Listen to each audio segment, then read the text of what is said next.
Assalamualaikum warahmatullahi wabarakatuh. Saya Ade Asdila dengan NIM D1B1200033 dari kelas A Prodi S1 Farmasi Angkatan 2020 Universitas Megareski. Adapun video ini dibuat untuk pemenuhan tugas akhir mata kuliah wawasan ilmu farmasi oleh Bapak Apoteker Syafarudin MSI. Adapun video ini mencakup tentang penjelasan mengenai definisi farmasi, sejarah farmasi, pendidikan farmasi, obat, resep, dan bisnis farmasi. Farmasi merupakan salah satu ilmu kombinasi antara ilmu kesehatan dan ilmu kimia yang mempelajari tata cara penyediaan obat dalam bentuk tertentu sehingga siap dijadikan obat untuk suatu penyakit. Menurut Dr. Andes Haji Syamsuni, farmasi merupakan ilmu yang mempelajari tentang cara membuat, menyampur, meracik, memformulasi, mengidentifikasi, mengombinasi, menganalisis, serta menstandarkan obat dan pengobatannya, beserta dengan sifat-sifat obat, beserta dengan pendistribusian dan penggunaannya secara aman. Pengetahuan kefarmasian juga mencakup tentang penyaluran dan penggunaan obat yang sesuai dan aman dengan resep atau prescription dokter berizin, dokter gigi, dokter hewan, maupun melalui cara lain yang sah, misalnya disalurkan langsung kepada pemakai. Ada yang mengatakan bahwa ilmu ini mengandung kesenian, maka dapat dikatakan bahwa ilmu resep merupakan ilmu yang mempelajari tentang seni meracik obat atau art of drug compounding, terutama dalam melayani resep dokter. Farmasi berasal dari kata pharmakon yang merupakan bahasa Yunani yang berarti obat atau racun. Maksudnya, apabila penggunaannya sudah tepat, maka akan menjadi obat. Namun, apabila penggunaannya salah, maka akan berpotensi jadi racun yang berbahaya, bahkan mematikan. Ilmu farmasi belum dikenal pada zaman Hippocrates atau yang lebih dikenal dengan sebutan Bapak Ilmu Kedokteran pada tahun 460 sampai 370 sebelum Masehi. Pada zaman ini, seorang dokter tidak hanya bertugas untuk mendiagnosa suatu penyakit, namun dokter juga bertugas untuk meracik ramuan layaknya seorang apoteker. Namun, seiring dengan perkembangannya zaman dan teknologi, problematika dalam penyediaan obat mulai bermunculan, entah itu karena formulanya ataupun cara pembuatannya. Sehingga dibutuhkan seseorang untuk mendalami ilmu dalam pembuatan dan peracikan obat. Oleh karena itu, Raja Jerman Frederick menyadarinya dan mengeluarkan perintah untuk dipercayai di antara kedokteran dan kefarmasian. Perintah ini kini disebut dengan Decree to Silicis.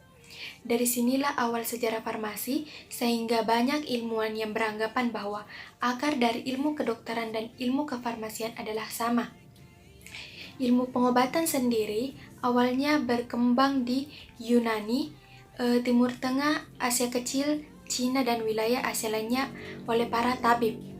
Para tabib sendiri mendapatkan ilmunya secara turun-temurun dari keluarganya, seperti di Cina. Nah, di Yunani sendiri yang disebut sebagai tabib yaitu pendeta.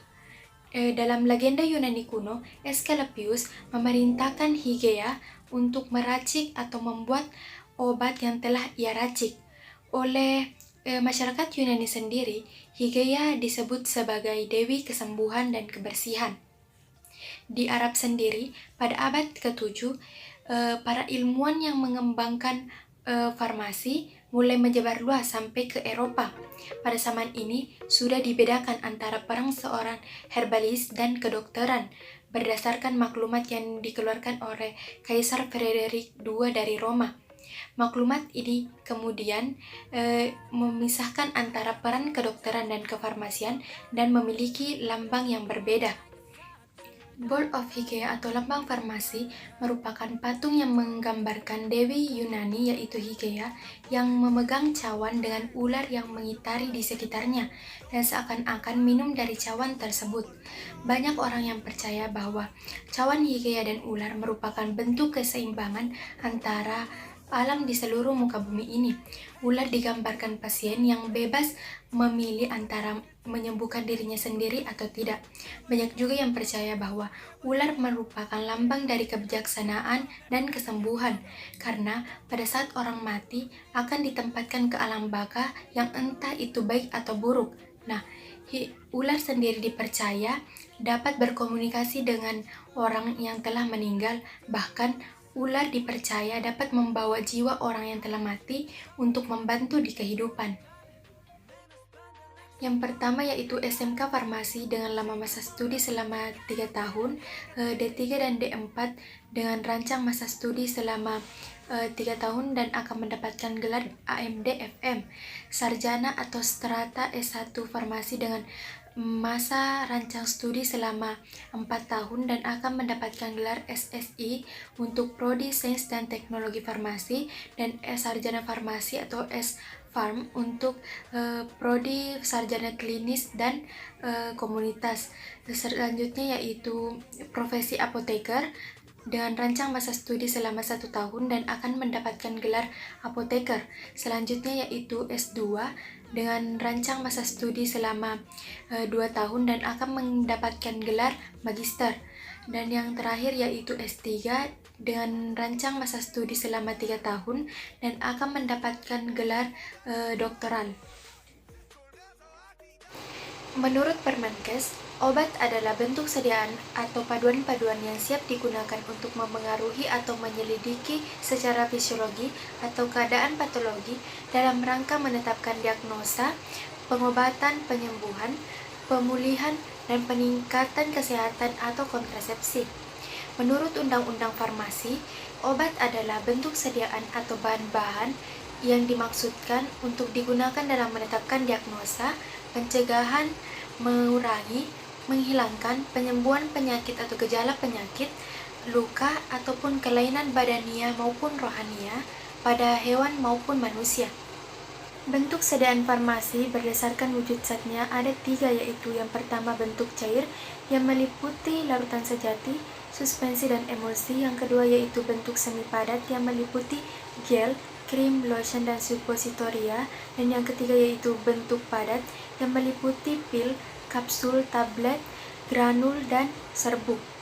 Penggolongan obat berdasarkan rute penggunaannya ada yang disebut dengan oral, yang dimana dimasukkan langsung ke dalam mulut, dan yang kedua yaitu sublingual, yang dimana diletakkan di bawah lidah, dan yang ketiga yaitu inhalasi dengan cara disemprot, rektal dengan cara memasukkan ke dubur atau anus, pervaginal yang hampir sama dengan rektal yang dimasukkan ke dalam vagina, dan suntikan.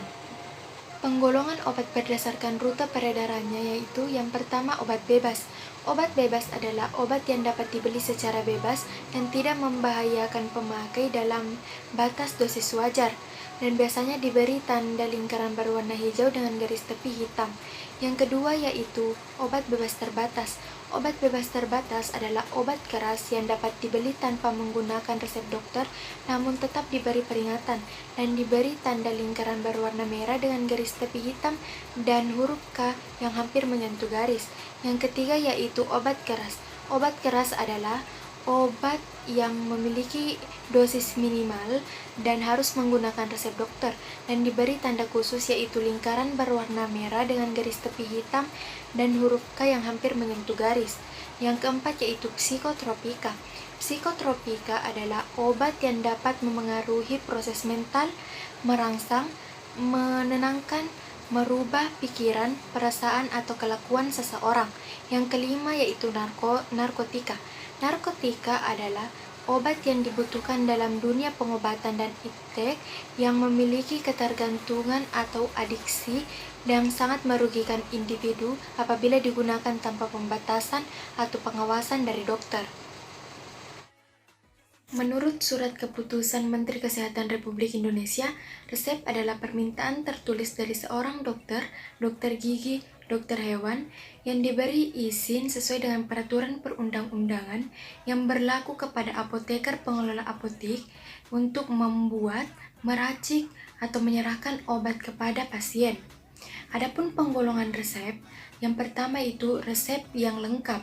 Resep yang lengkap harus memuat tentang nama, alamat, nomor izin dokter, dan tanggal penulisan resep, invocation, nama obat dan komposisinya, anjuran pemakaian, dan paraf dokter. Yang kedua yaitu resep yang mengandung narkotika. Resep yang mengandung narkotika tidak boleh terdapat kata iler.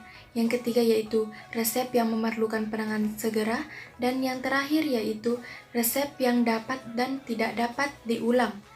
Adapun komponen resep berdasarkan fungsinya, yang pertama yaitu remedium kardinal, yang kedua remedium adjuvans, dan yang ketiga yaitu corrigens. Bisnis kefarmasian dibagi menjadi dua, yaitu bisnis kefarmasian non-pelayanan dan bisnis pelayanan kefarmasian. Bisnis kefarmasian non-pelayanan meliputi pabrik obat, pedagang besar farmasi, dan penyedia bahan baku atau setengah jadi. Sedangkan untuk bisnis pelayanan kefarmasian meliputi apotik, apotik rakyat, dan toko obat. Itulah tadi materi yang sempat saya bawakan pada video kali ini. Semoga bisa bermanfaat bagi kita semua. Wassalamualaikum warahmatullahi wabarakatuh.